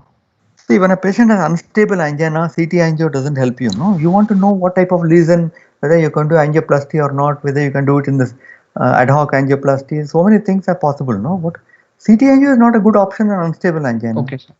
Yes, sir. Yeah, CT angio is best role in a stable patient with moderate risk. No,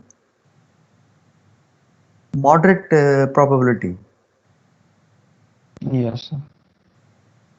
If this patient had come to me earlier, probably I would have done the same thing. Only difference I would have done is I would not have done carotid angiogram. I would not have done peripheral angiogram, because those things are not the essential things now. I would have gone and seen the carotid ultrasound myself. I won't trust anybody's report.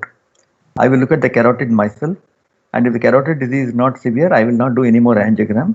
Peripheral disease also, I could have done a bedside ultrasound, Doppler study, which would have given me the same information that iliofemorals are normal. I am not interested in peripheral vascular disease in the popliteal or dorsalis pedis. I am not interested. So I could have avoided iotogram, I could have avoided carotid angiogram, vertebral angiogram, iliofemoral angiogram. And even the coronary angio, I would have done limited shots only. I would not have done full study. Sir, if before stabilization itself he develops recurrent angina, sir, and yes, if we go for dialysis, it can increase angina and it can cause MI also, no, sir? Yes, it can. I didn't say dialysis as a treatment. No, I told you wait and watch on nitroglycerin and heparin. If sir, we if can, he is having recurrent angina, if he has again unstable symptom, then we have to take a risk and do the angioplasty with dialysis as the backup. I can do the dialysis after the PCI, no? Okay, sir. Okay, sir.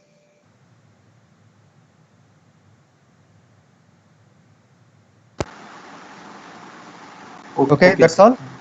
Yeah. If he, sir, one last doubt, sir. Yeah. If he develops. I'm glad there are so many questions, because I know that this is a common problem. That's why I'm telling you. Sir, that TI duration I didn't get, sir. He suffered just now, sir. Or I think it was 3 years ago, and he said that he had paralysis on the left side or right side, and it recovered completely. Yes, sir. Sir, my Why question that? is, yes, sir. If he develops a STEMI, like imagine, like if he has a LED lesion now, and would we consider thrombolysis, sir? If he develops STEMI or non-STEMI, what did you say? STEMI, sir, or that's what, sir. If he develops, if he has a STEMI, and can we consider a thrombolysis, sir, in him? You tell me. I think we can consider this, sir. Why he is in the hospital? Why can't he go for PCI? PCI, then again the risk of contrast-induced nephropathy, sir. Him going into dialysis and the mortality will increase. You mean the first time or the second time you're talking? The second time, sir. This now we are giving him all the anti-anginas, everything we are giving, sir. Heparin infusion. Still he develops. No. Even the second time, no. I think if he's in the hospital and he develops STEMI, I would still go for PCI. I would go for reopening the limited. I won't do both the arteries. I will do only the infarct-related artery, opening it up, minimum contrast, and do it that way. I don't think because I think whatever said and done. PCI is a much better way of opening an occluded artery than lysis. Okay, sir. The other thing, role of tirofluban, sir, in this renal adjusted dose if we use. Yes, that's another thing. But if in totally occluded artery, tirofluban has no role, no? No role. Correct, sir. Already occluded, no? Yes, yes. Okay, sir. That's good. I'm glad there were a lot of questions. I think that means you're at least thinking. Sir, one more suggestion, sir. Yeah. If we are like, if the patient goes unstable, if we are taking for PCI, then we can consider image-guided PCI, no, sir, for that can reduce the contrast load. Yeah, sure. I didn't go into that, Surya. I know that I didn't go into that. There are other ways of doing PCI now without to minimize the contrast. So so I think I think that's a more interventional talk. I don't want to go into it. So you have to minimize the use of contrast. That's all I can tell you. Yes, image guided, non-contrast image guided contrast. You have got a map, a road map. So many things as an ultrasound. You can use intracoronary ultrasound to guide your stent deployment. So you have one angio in the beginning and one angio end. That's all. For the entire procedure, you do it under intracoronary ultrasound. So you've got other ways of imaging the coronary artery. Yes. Only thing is imaging in ACS is not defined, I think. Agreed, but still, that's all. That's why I didn't talk about it. These are all coming up. No? These are all new things. Yes, sir. Yes. Okay, please go and read today.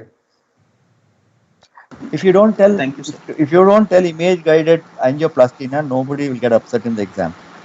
If you don't tell contrast-induced nephropathy, definitely people will get upset. You know the difference? Yes, sir. Yes, sir. Okay. 10 minutes, quickly, sir, a few angios. Or who wants to take this angio? Because I wanted to show angios, but I think the case was also interesting, so we took a long time. Maybe I'll do some 2-3 angios now and then continue next time.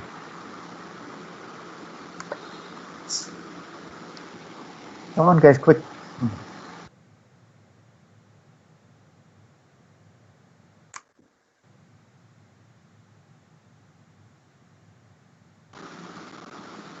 This is a sir. This is a angiogram, lateral view in descending aorta, suggestive of conical PDA, sir.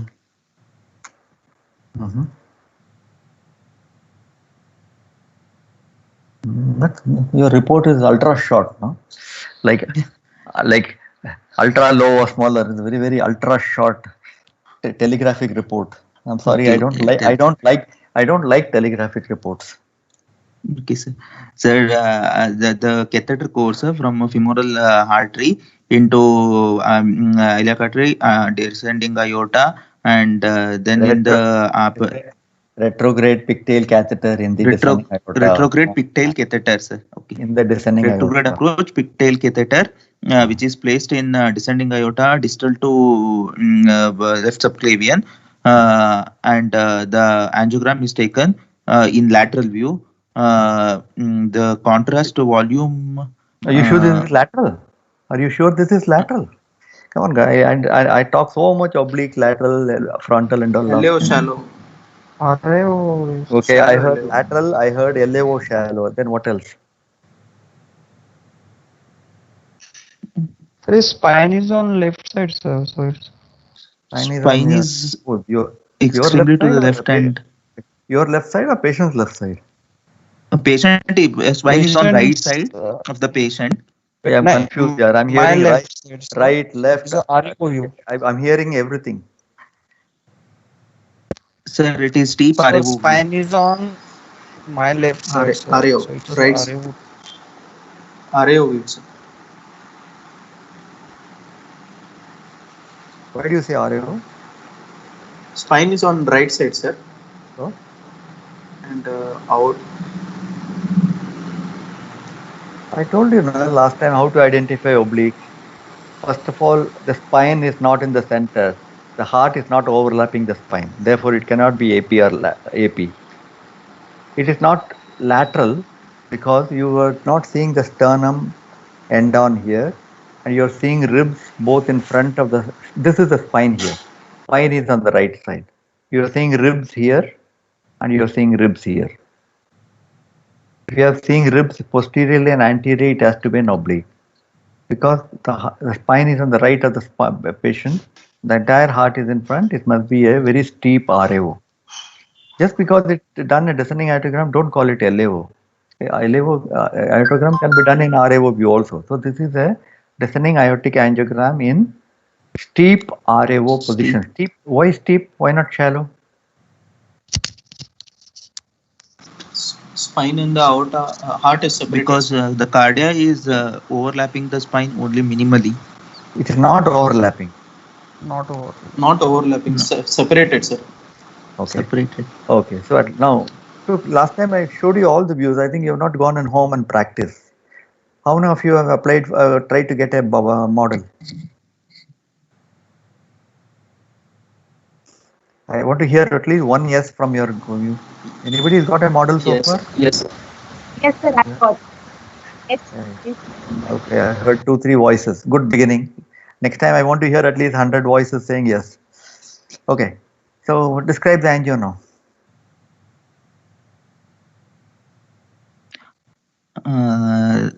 Sir, angiogram is taken in descending aorta. That all, don't repeat. Come to the point. It is showing the opacification of the left pulmonary artery through the patent ductus arteriosus. A large PDA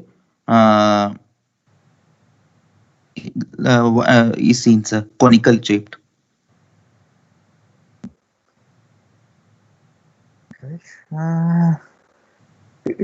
Just large, or you want to sort of qualify it a little more? Then after that there is opacification of the lungs also, sir, through the pulmonary artery, left pulmonary artery. Why only left pulmonary artery? It is partiality to left pulmonary artery, is it? No, sir. In lateral view, I could not make out exactly both the lungs or. What is the structure side here? What is the sac-like structure here? Sac, sir. Can you just run, sir? Sure.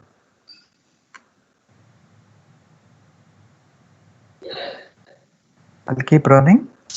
Aneurysm. Aneurysm. Hey, there's no aneurysm. There's the main pulmonary artery. The main pulmonary artery is dilated. Main pulmonary artery.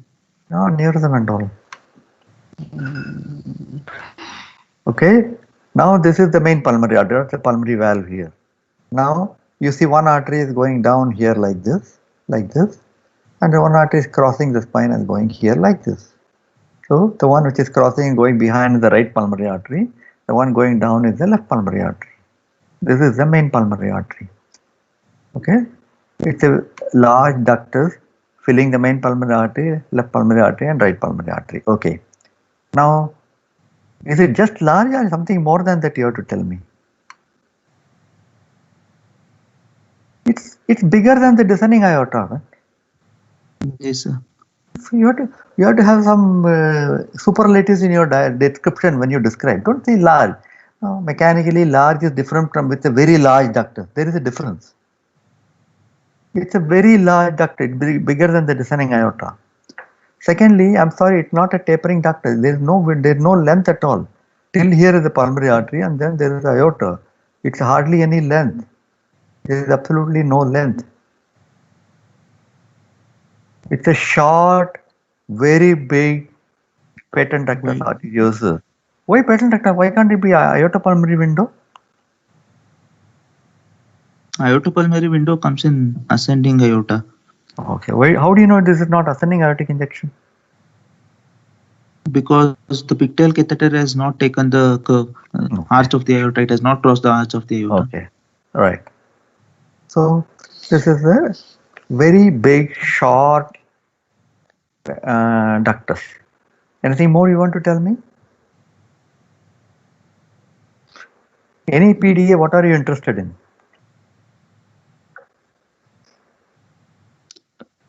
Whether it is suitable for a device closure or not. Oh my goodness. Before that?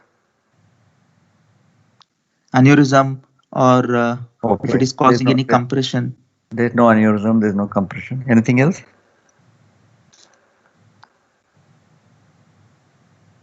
You want to know the shunt, no? Is it left to right or right to left? Direction of shunt. Okay. You don't want to see that?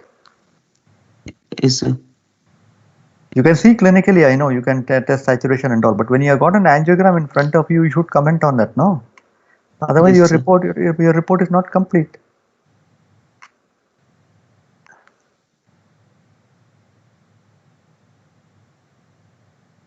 What do you think? So it is shunting from left to right aorta to pulmonary artery. And it's not going back to aorta. Yes, sir.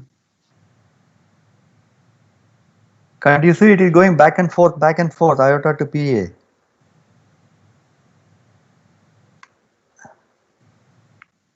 Observe the descending aorta, you'll see the difference. Back and forth, back and forth. Yes, sir. It is going back and forth by direction. So there is a left to right shunt, there is also a right to left shunt. You may not quantify it, you cannot quantify it, but it's a bidirectional shunt. You must also say the descending aorta is normal with no evidence of coarctation. So, unless you tell, and there is no pulmonary incompetence, that also you must say. Is there pulmonary incompetence? No, because the pulmonary valve is not leaking into the ventricle. Can you comment on the left atrium and pulmonary vein?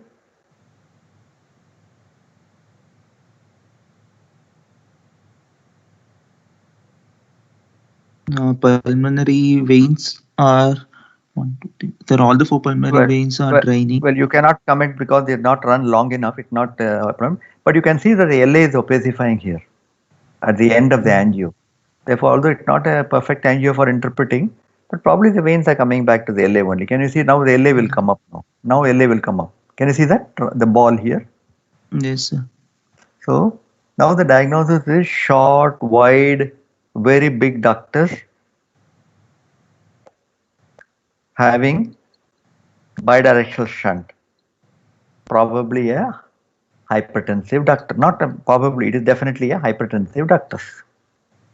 Normal aortic arch and no evidence of pulmonary incompetence. Now that's the report I wanted. Got it? Yes, sir. Okay.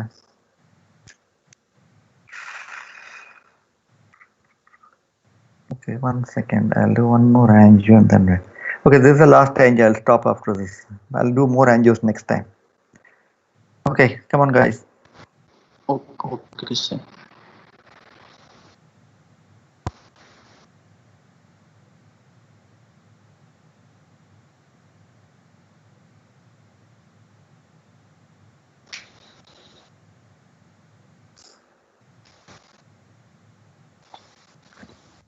Yes. So this is a balloon tip flotation catheter. Come on, balloon tip Venous is catheter balloon tip always flotation. Balloon tip what catheter? in a Burman catheters. Again wrong. Again incomplete. I already told you 2 times before, last week and the week before, and still you are not answering. Standard Burman Angio catheter. Okay. catheter with a distal loop. In a Distal lumen, no distal lumen. Distal balloon and proximal holes. Yeah. Okay. so the catheter injection in the right ventricle. As the ventricle is trabeculated. In view, if you don't tell me, I cannot interpret. The view, sir. The sternum Lateral. is lateral view, sir. Sternum. We can see the sternum. We can see both. We can see both plates of the sternum exactly superimposed on each other. No, right edge and the left edge, and you can see the heart has cleared the spine completely. So it has to be a lateral view. Okay. Now. So the injection is showing right ventricle with there is a infundibular narrowing is there, and pulmonary valves.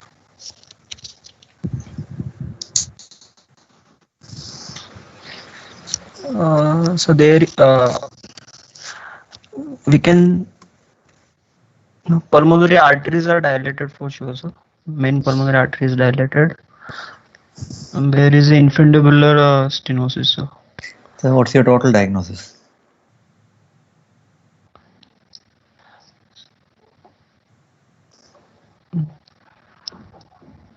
Pulmonary wall is also stenosed.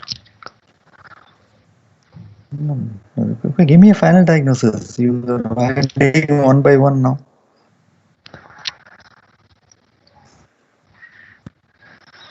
Pulmonary stenosis, sir. Oh my goodness. After angiogram, you are giving me pulmonary stenosis. You need to do angiogram to diagnose pulmonary stenosis?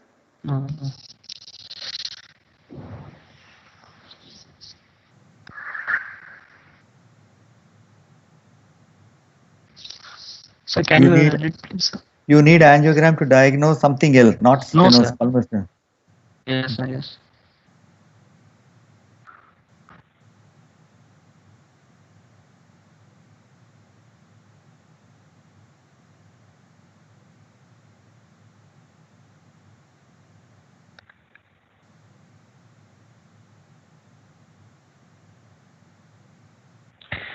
So whether this valve is suitable for BPV or not, sir? You are asking me. You give me the report. I am asking you to give the report. Sir, so the valve doesn't look dysplastic. So how do you diagnose dysplastic? So the cusps will be unequal, sir. Both cusps will be unequal.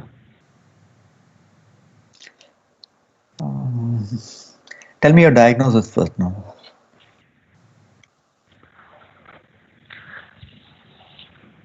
Anybody else can try?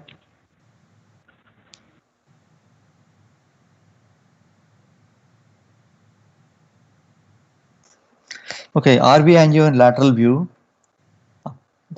The first thing I see is that the RV is contracting vigorously. RV shape and size appears normal, quite trabeculated. I see that the pulmonary valve is thickened. The normal pulmonary valve is quite thin, very, very thin, like a silk cloth. I can see the thickness of the leaflet very well, and I see that the pulmonary leaflet is not opening fully. It is domed. Don't you call this doming? Haven't you seen doming of the valve? Yeah. Can you see this? Yes, sir. Can't you see the doming of the valve? These two leaflets are fused with each other. Commissural fusion. Normal leaflet will open out fully and flatten out against the wall of the pulmonary artery like this. These two leaflets are fused, and therefore they're stuck in the middle, and the orifice is very narrow. Can you see? Can't you not see the jet here? So there is thickening of the leaflet. There is fusion of the leaflet, restricted opening with doming of the valve. there is a tightly stenosed central orifice through which a narrow jet of contrast is going into the pulmonary artery. There is marked dilatation of the pulmonary artery, which is called post-stenotic dilatation. In addition, I see there is narrowing of the infundibulum. So what is peculiar about the narrowing of the infundibulum?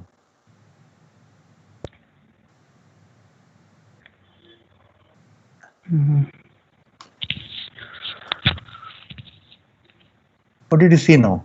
I did something and something happened.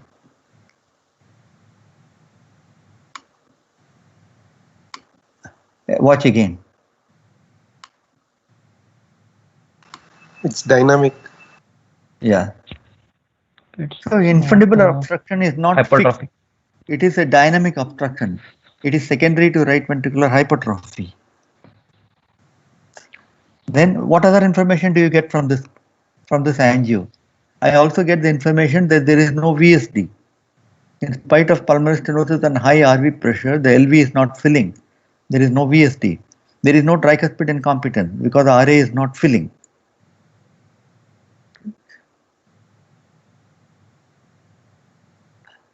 The branches of the pulmonary arteries are quite large.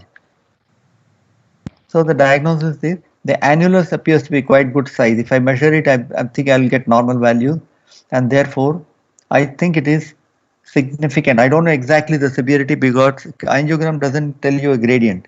So it must be significant valvular pulmonary stenosis with secondary dynamic infundibular obstruction, right ventricular hypertrophy and RV function being good. There is no tricuspid incompetence and there is no ventricular septal defect. This valve appears to be suitable for balloon because the annulus is good size, the valve is still mobile, and the pulmonary artery is dilated. So everything points to a mobile valve which can be commissural fusion, which can be opened up by a balloon. So that is my total report. Is there a difference between what you said and what I said? Yes, sir. So why don't you practice reporting like this? Sure, sir. Okay, somebody mentioned dysplastic pulmonary valve. I'm not going to tell you how to differentiate dysplastic pulmonary valve, but I will ask you next time.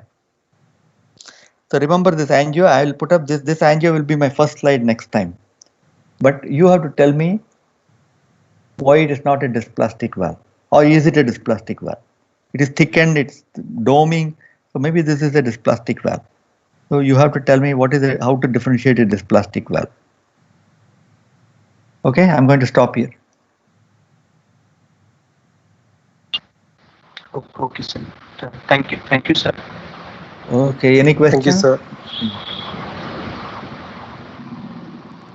Thank you, sir. Welcome. Thank you, sir. Thank you. Thank you very much. Bye. Thank you, sir. Thank you.